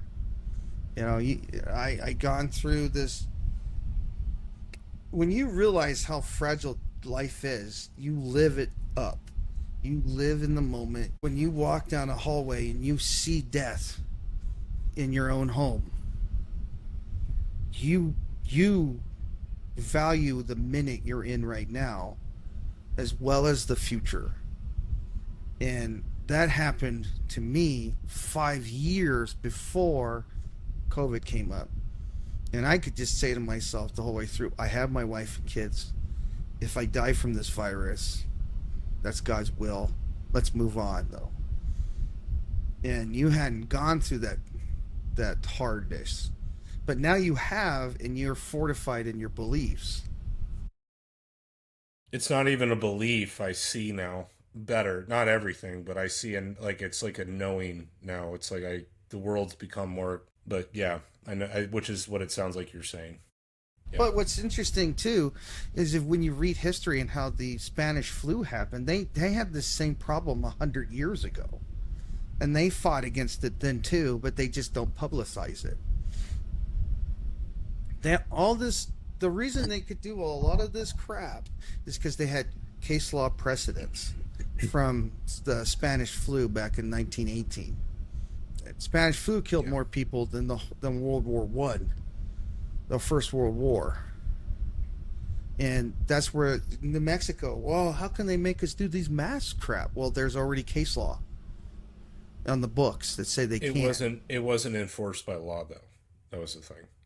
But that was just pressured. It was case law. That in New Mexico, that was their foundation. They said that, but it's because people went to court over this, and eventually, like, in Texas, Shelley Luther is one of the people that she's in the state house now. She ran for the state house here and won finally. She's that salon dresser. I've met her a bunch of times. Tough broad, and she just wouldn't shut her business not to sound crude, but balls of steel. You know what I'm saying? Absolutely, more balls than most men I've ever met, for sure. And unfortunately, but anyway, that's a whole divergent topic. I don't want to Cory. What do you make of that? So you both have your own ways in the past that you have interacted with yourself and figured out. Collin, you had that immediate silencing of the voices, and so now there's evil spirits. It was of Satan that was hitting you and everybody else. And Cody, that loss that is just tremendous, and so you both are coming from a different point of view. And for me, I've gone through my own where I was ready to be done with this world because nothing was happening in my early 20s. And I experienced my own self as a failure. Woke up the next day and I was like, why am I still alive? That's when I started trying to figure out this God thing, open up my Bible. So, excuse me. We all had. we all have our different connections to the divine, to our own past issues, our own past want to separate from this world, death. I can't say the other words because then YouTube will cut that out. No, that's in the first 20. That's in the first 12 minutes. We're way past that. Okay, way past that. So Cut it. What do you we mean? are, if you use certain words in YouTube, their algorithm flags it and doesn't allow it to go any I mean, you place. just use euphemisms. You just got to go, like, that's what I call. Yeah. I love that. Yep. The Jim Brewer did that. Obviously, I love that. Whenever I talk about the. Was that where you So got you that? I was did. like, what? Why don't you just say it? Yeah, and we're all trying to figure out what we're going to do next. And you're talking about that lady in Texas. There was several people and businesses here in New Mexico that said, "This is a line in the sand.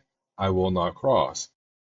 The problem with humanity, not a lot of people are saying that. This is the line. I will not be crossed, or I will not cross. This is where I stand. People don't even know where to stand, how to stand. Yep. Cody, you figured yours out. Collin, you figured yours out. I figured mine out. Actually, I think I'm probably also going to be adding two in the future of things that I will not cross because that's what wisdom does. You're figuring these things out as you move through problems, issues, pandemics, uh, world, right? Robot And you're, gods trying to control our minds, or yeah. And so whatever, you draw, little things like that. Skynet comes to Yeah. fruition, and you draw the line in the sand and say, this is where I'm not going to compromise. This is who I am. This is my belief and strength in God. That's it. I will stand this ground. Not a lot of people can get to there. Not a lot of people can understand that. People want to be programmed because they have been, They love their slavery. I've learned that. They actually love it. and there's safeness in there. You Yeah. can be safe in slavery. Yep. It's when you go outside of that, when people make your life worse than they should. That's when it's hard. When you're swimming upstream, like that use it that I think there's stories about it. Salmon, how do they get to where they want to go? They have to swim upstream. They have to fight against the current in order to get to the place where they can reproduce. Well, for us, we're gonna have to fight up the current. We're gonna have to work hard at getting to where we need to be. And it's not pleasant, it's not easy. When we do things that are easy in the sense of just get along, go along, our lives get worse because we have less and less control of it. When we take more and more control of our lives, our actions, and take on the consequences for that, that's freedom. Yeah. Add to that, what Go for just it. popped into my mind was, or my heart probably, was when you said that. I was um, I can memorize and think with my, I can literally feel myself thinking in my head when I'm like thinking hard. I don't think with my head anymore.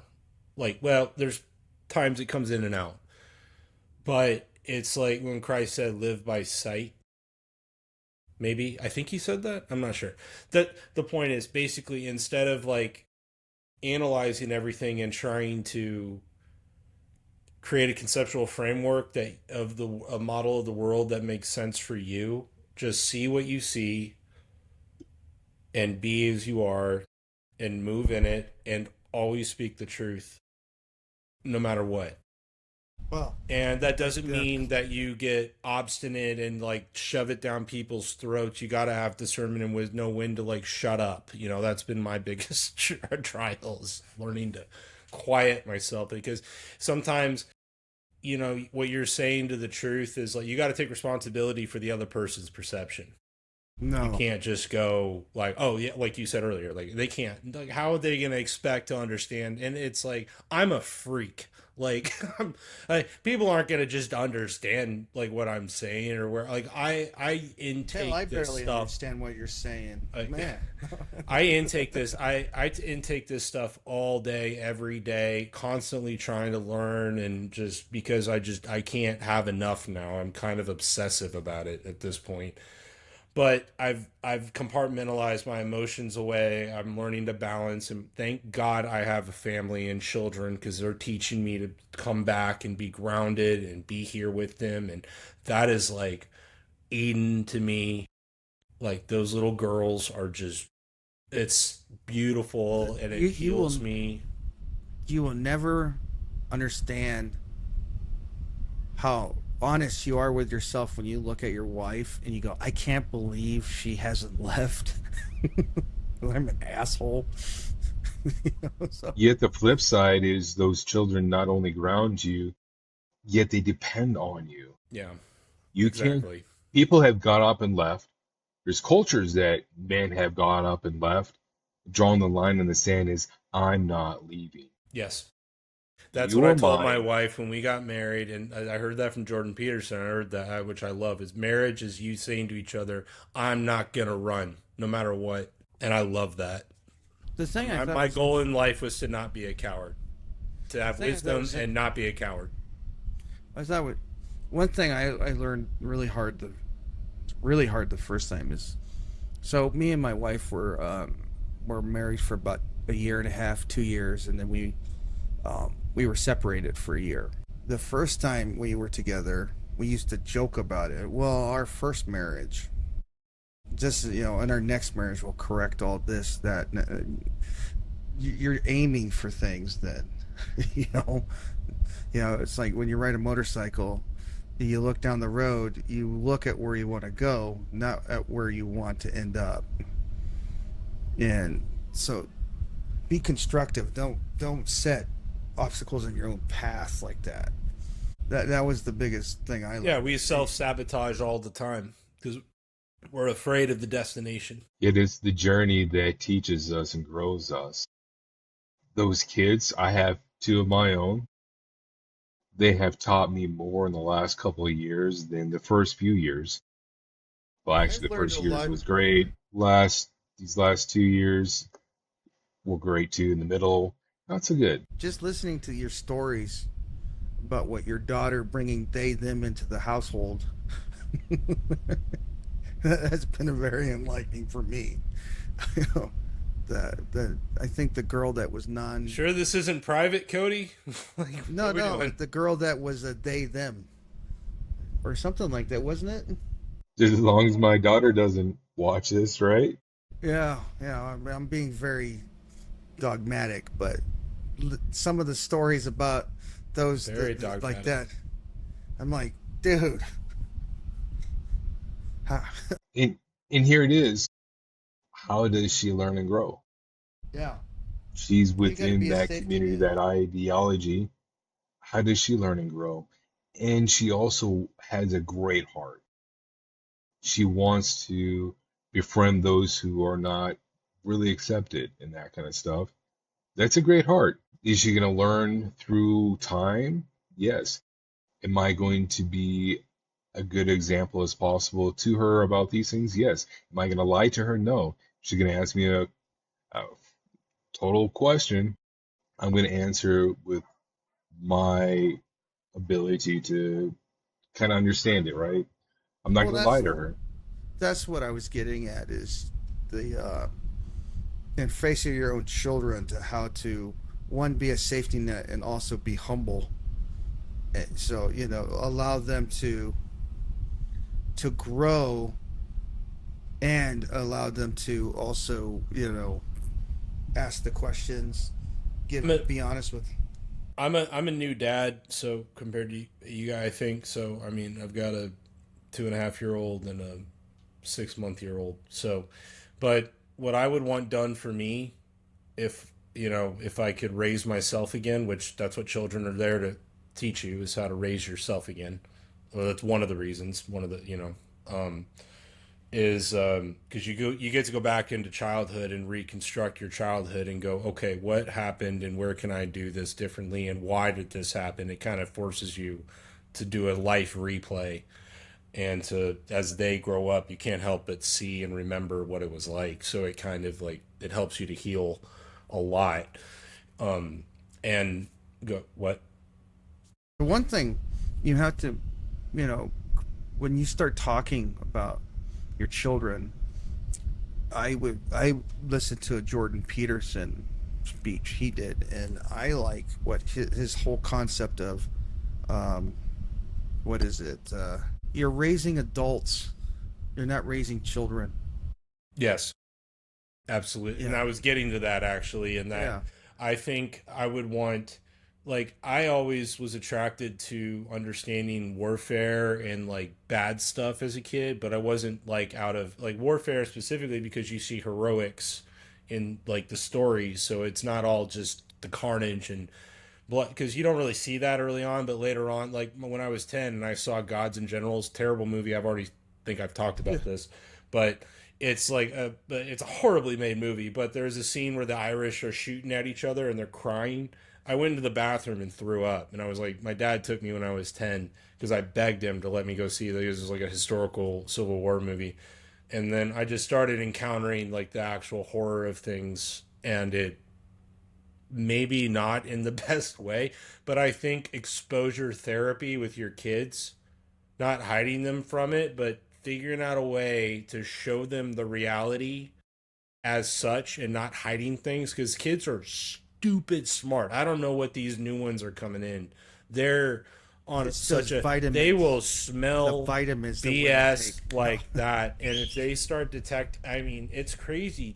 This 2-year-old is playing mind games with us already. Like, You can hear in the background. and like she's doing active manipulation tactics that you learn in the CIA, like just intuitively. It's scary. Like Oh, it's she's like doing that misdirection and gaslighting already. Like it's crazy. Like, and I can tell she's doing it, and she's just naturally. I'm like, wow, okay.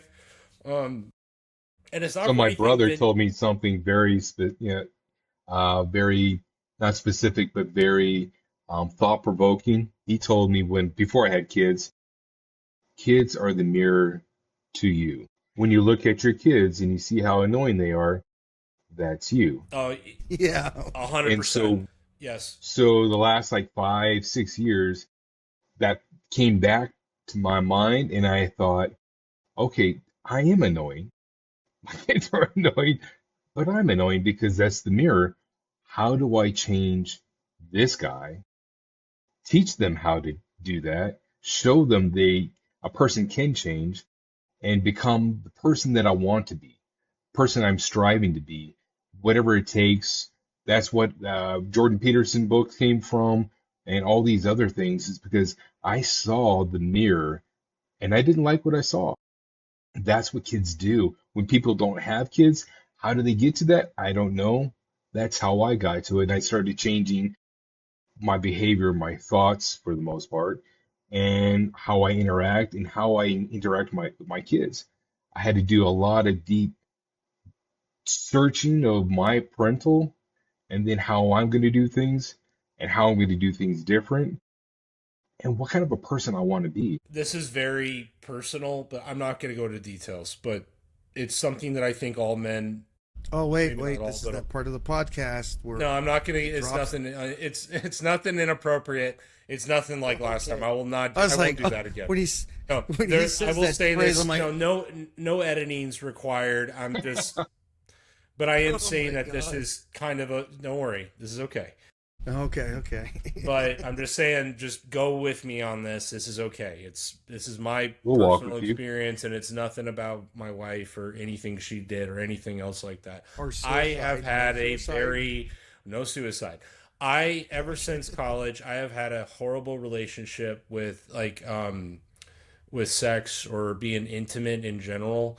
It was always like about the other person and trying to be like it was always about them because I was so insecure because I was kind of a nerd in high school and then college I kind of came into my own and it was like I like got better looking and I was like all of a sudden I could be with girls. It was like, okay, great. But it was like I was always like You scared. were a Like they could swan, see. man. You were a swan, bro. I don't know. What Ugly that, as sure. a child, and you You get mean the better ugly looking. duckling? Is that what you mean? Yeah, that was a swan, bro. You know what I'm saying? Swan. Okay. All right, go. Jesus Continue, Colin. You're an ass. I love you though. He does that to me all the I know. time. I love that. No, I love. We need that. No, it makes me feel better. You get too serious, you got to just shit the bed. That's great. I love it. Black, and you're, dude, you're my It just black takes a big swan, old brother. dump, just like there, perfect. Like, Sorry. no, it's fine. I love it. It's like I'm not even kidding. Like I love that. It makes me. Ugh. Because this isn't that serious, because a lot of people go through this, I think, but basically I've never actually been in love with a woman, like I don't know what people meant when they say like, oh, I'm in love with my wife. I'm like, I don't know what you mean. Like, I don't know what that means. I've never known what that means. I had affection. I was obsessed with women before, or girl, but to see them as a part of myself, I think, and honestly, I think most men are still like this. I think they conflate obsession or um, um, attraction, or that, like, with love is seeing them as yourself, like actually as yourself, as we are a unit, that close intimacy to the point where you can be intimate even physically. It's very you're putting yourself in a very vulnerable position, both of you are, and there's a lot of trust involved in that. And I never had, like, that's why, like, having sex outside of marriage is so damaging, because it destroys even the concept of trust, because it's not about trust. There's never trust. You're always suspicious, or not suspicious, you just don't care. There's no point. Starting But to sound like an Elvis song, man. and Suspicious minds, bro. shut up. Sorry. You stupid hillbilly. Just shut up. Go drink a White Claw and shut up. Like, What's wrong with White Claw? Why are we putting down drinks? probably man. AIDS in it or something. Judgmental. But that's something that's a recent development in my heart, is I want that back. And I didn't, because, well, not back. I didn't know, I lost that sense of trust when I was a kid, or early on when you first love a girl, like when you're innocent, and then you just get cynical. And now it's like, I mean, we've been married for about 3.5 years, but now it's like, but she's teaching me how to, like, be okay with that. And I always thought it was like beta male, like emotionalism, like to be vulnerable, like, and I don't think it is. I actually, because I don't see another way that this works. And it's not about this, it's more about opening yourself up and being vulnerable with your wife, and not just a verbal emotional way, but if the physicality of it is actually, that is the most vulnerable, uncomfortable thing. But once I embraced, like, that we both wanted to trust each other and be there for each other, that really, like, is starting, that once I opened that up with me, then I realized, like, okay, that's what you need. It's not about sex, really. Sex is just kind of a ritual involved around this with your wife, but I feel like it's almost there to teach you how to open your heart up and be vulnerable in general. Because once you're, like, naked with somebody, it's kind of like embarrassing and gross if you're thinking about it from one level of analysis. But if your hearts are connected, like, actually, and I know this sounds like people go, oh, that's gay. It's not. I'm telling you, it's the hardest thing you'll ever do. That's why you're saying it's gay. Whoever's listening to this, it's really hard to do that. It's Whoever like, it's has gotten this far, yeah, whoever, exactly. That's why it's at the end. But allowing yourself to go there, and it's not a feeling of, like, emotions. It's more of just a piece of knowing I'm here with you, you're here with me. And then that's like it's like therapy for the human condition to open up to the rest of the world. Is like why, like, and especially with the feminine energy and the male energy, it's totally different it's two sides of the same coin, but it's very to integrate that together. Like I Well, think I just it helped me a lot in letting go of a lot of baggage, and it's healing a what lot. I hope that you never have to feel what I had to go through when you have that trust and you realize you've betrayed it. Yeah, there's always that risk. Yeah, because I could be a totally different person 10 years from now. Yeah. Or not. Or a year, or Well, 6 months, or tomorrow. I've done it, and it's not good. So I hope you never get to that spot. Well, thank you for that. Yeah. The hurt that when you see that complete destruction of hurt inside the person you love, it's indescribable pain. Most Yeah, relationships don't stand with that. They crumble yeah. and fall. The mere Yeah. concept to me that my wife took me back and moved back into my house has always been amazing to me. That whole concept that I could be such a bad, horrible person and able to flip it around and win back the trust, but still the look in her face when I did that is still really hard to forget. And I hope that you never get to that spot. And some of the stuff I've tried to tell you is to help, like a warning cry. Yeah. And I hear you. And I think about. Oh, wait. That way she becomes a stronger. She heard that? They can't hear you, dear. Come over here and say that. Let's see it. Let's see. I said everybody should have to go through that shit because guess what? Then your wife becomes a stronger person and fuck that. Dude. You married an OG, dude. That's the definition of a battle axe. Now I know what people mean by that. She's hardcore, dude. That's hardcore. That's hardcore. That's a real woman right there. Good job, Cody. Here's the cool thing.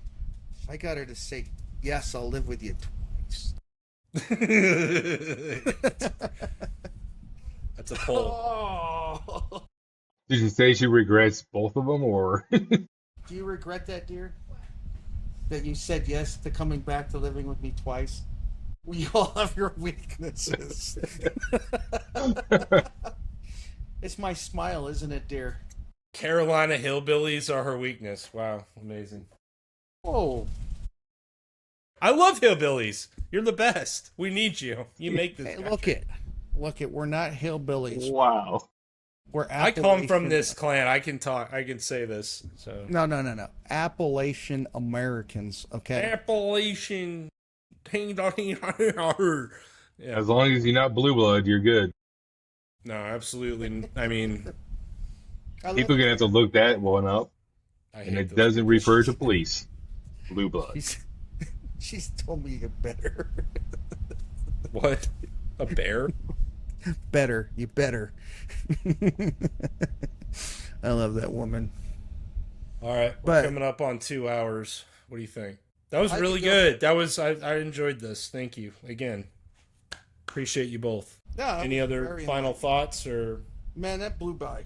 I had to after the last one. I had to go bring the Bible out because I was like, I gotta read this stuff. We'll read it together. Yeah. Yeah. I even got God to bless me in proper grammar. Wow. No, don't worry, Cody. We'll teach you how to read. Be all right. Yeah, me and Cory are both dyslexic, so it sucks. Oh, dude, I ordered a mic stand that'll like pivot with me now, so I can get good audio. Yeah. Yeah. Oh, nice. My mic stand right now. So. Yeah. What's yours? These are Cory? my mic stands. That's why we get that death tone from. Yeah. I got this computer free from my dad's old office, and I don't have the money for a new one. I right thought now. Klein's like rolled in cash, like None Scrooge of us. McDuck. Why do you think we ran to Texas? You got We are cut off. I not. see. Oh yeah. No. No. They take the firstborn rule serious. No, I'm just kidding. No, it's the best thing. No. Hey, look. No, it's honestly this is. If we were still in Nebraska, I would be in Zanzibar or some crazy. I wouldn't even be here. I'd have left a long time ago. But Like you I, have the cottage, dude.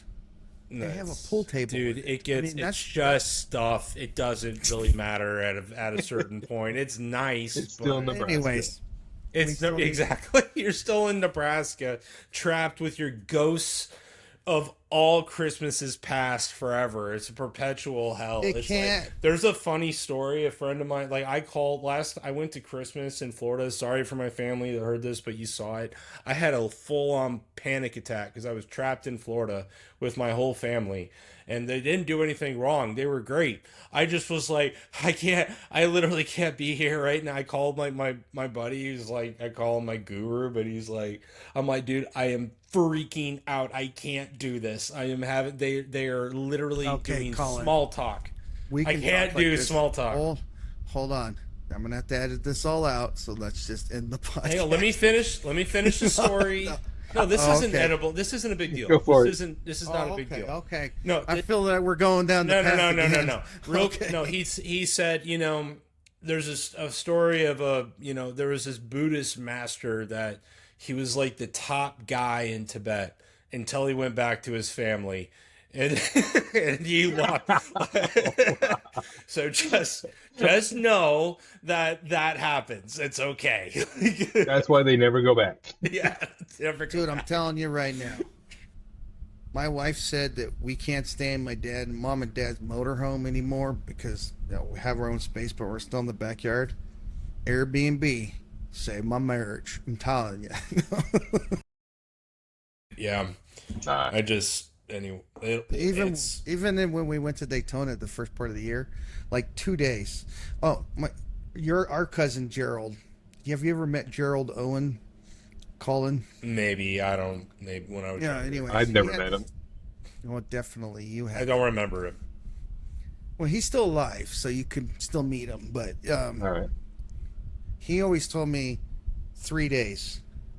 3 days with your family, because fish start stinking after 3 days, and so does family. I'm going back for the 4th of July for a week. I'm gonna be trapped in the cabin for a week, but it'll be fine. I'm actually in a much better space for this. I've been back for a while. I've learned how to stop thinking and just being. Have fun.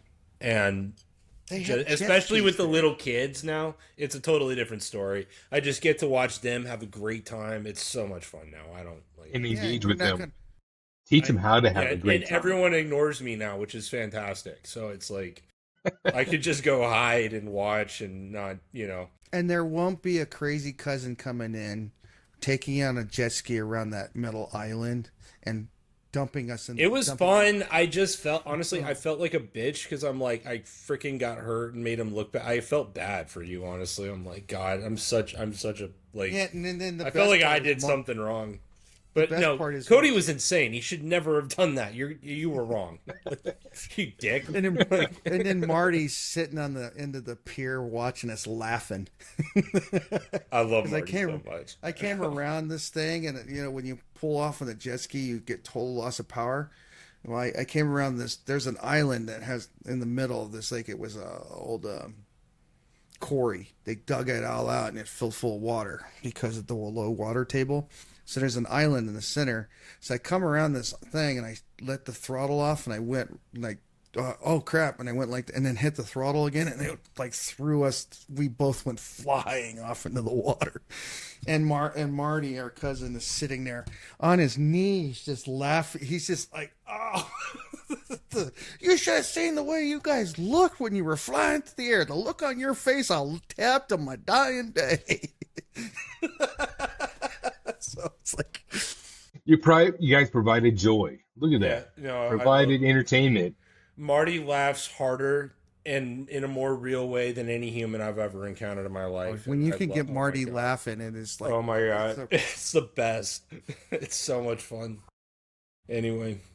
dude, the last time I got to hear Marty laugh, we were watching Tropic Thunder, and he got on his phone and he recorded the whole thing with Tom Cruise is dancing at the end, and he's just rolling on the couch.